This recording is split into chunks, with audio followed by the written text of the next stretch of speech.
Good morning. Angela and Julie is here. Self-protection. And well, we are so vulnerable in this narcissistic relationship, and part of it, well, I'm talking for myself, I felt like I have to be open. And it is true, for any relationship to develop, you have to be open. However, what's end up when you're open to a person who totally destructive and his intentions are totally evil, even though they don't speak it out openly, then you become cut in little pieces.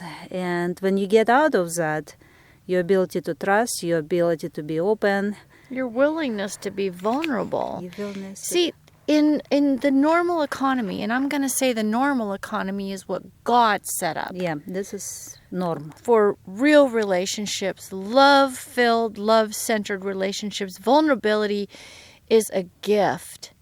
It is a beautiful thing that leads you into deeper relationships and more freedom of expression in a relationship.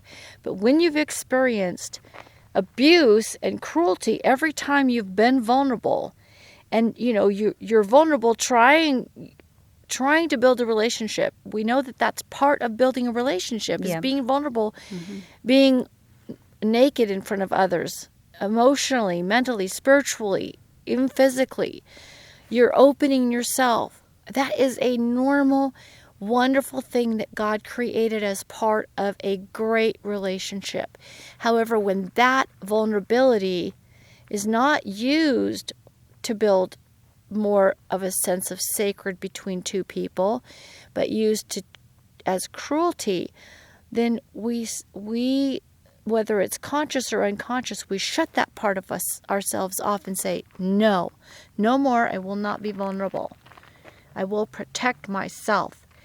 And so the people who have been under horrendous abuse start doing the same things that the abuser did.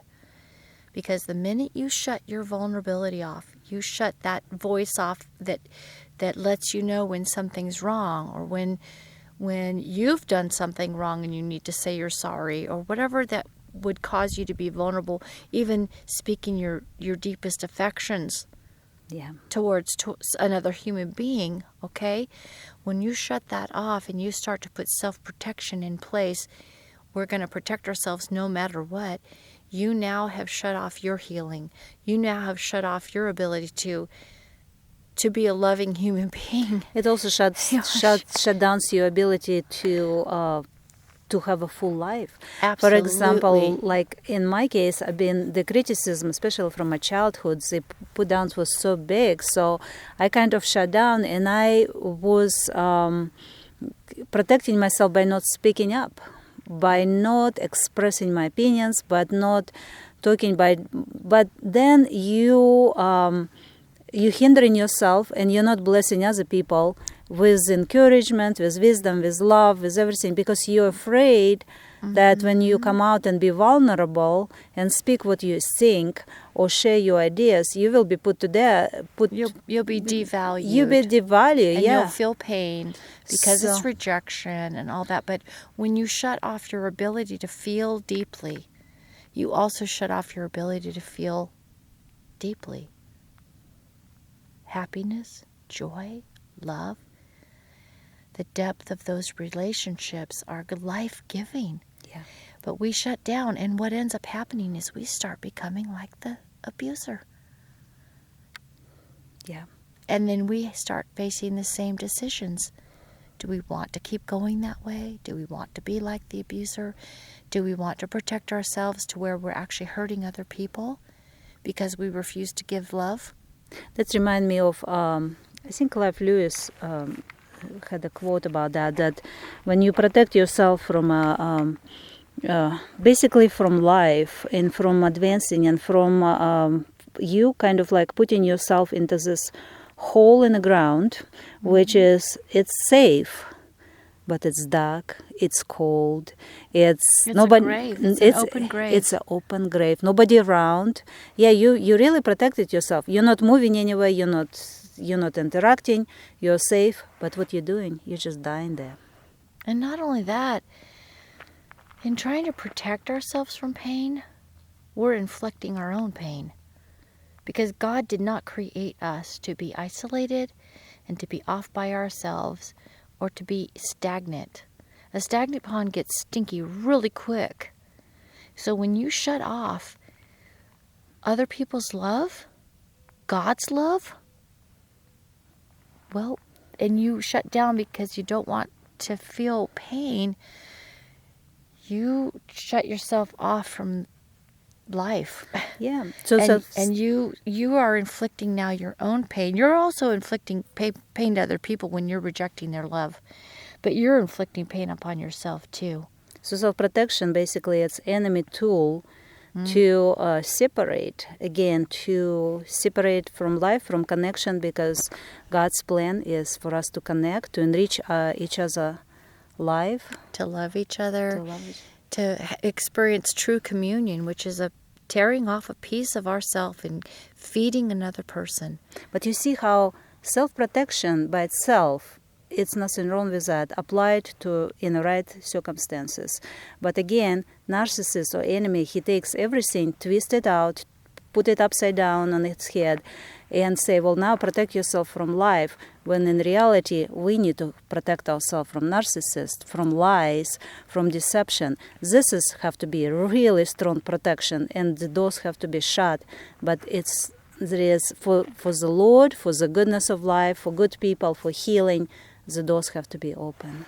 Right, and I think it's learning how to protect yourself from the things that you need to protect yourself from, and learning how that we can have a door that opens and shuts. We don't have to have a revolving door where anything is allowed in our life. We're allowed to shut the door when someone's being cruel and abusive and stealing or killing or destroying us in any way, shape, or form. We have the right to shut the door and to put up barbed wire and electric fences. It's a God's design. But we also need to learn how that door can open, and we have the choice to open it to those who have proven that they are trustworthy. There are trustworthy people in the world. And when someone has been consistently good to you and kind to you, you choose to not pick them apart for their frailties,